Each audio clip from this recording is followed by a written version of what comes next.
Dr. Dan Tomlinson's here now to answer some of your medical questions. Dr. Dan, thanks for being with us. It's great to be here today. All right, our first question comes from one of our Facebook friends. Now, she says that her dad was diagnosed with cancer and he's been going through some chemo. Okay. She's 32 weeks pregnant, wants to know if it's okay to be around him. Okay. Well, you got two things that probably come into mind, cancer and chemo, and is that going to be contagious? And the answer, thankfully for both, are no, they're not contagious. You don't really get any spread of cancer by touching people, and then the chemotherapy, that's just in the father's system and won't be spread to the mother or the baby at all, so no worries.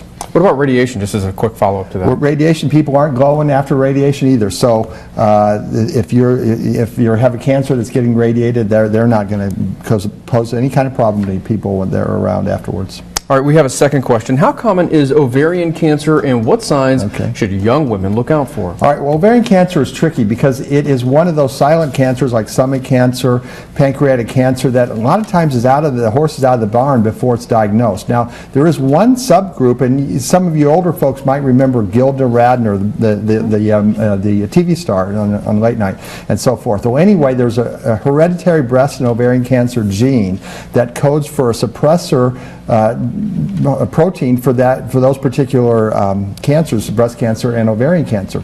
Now, if a person has that gene, and typically since it's hereditary, they'll have family members with either breast cancer early in age or any ovarian cancer history, then we recommend now getting the breast cancer gene test, because that woman will be a 30 to 50% chance of getting ovarian cancer. So she'll want to have her ovaries removed before, after she's done having children. But if you don't have a family member with early breast cancer or with ovarian cancer, unfortunately there isn't a good test. There's some blood tests and ultrasounds that are done for high-risk patients, but they have high false positive rates, so they lead to unnecessary surgeries when you do those in people who are low risk. I don't think I really answered. It's 1 in 150 to 1 in 200 lifetime risk if you don't have a family member. It is a good idea, though, I guess, to make sure you stay up to date with checkups. Oh, definitely. If you see any signs, talk to your doctor. Right. And the signs would be bloating and indigestion, very vague signs. All right. Thanks, Dr. Dan. All right. Dr. Dan joins us every Monday to answer your medical questions. If you have a question, you can write to him or email him at the addresses on your screen. You may also post a question on our News 10 Facebook page. We'll be right back with more News 10 at 5.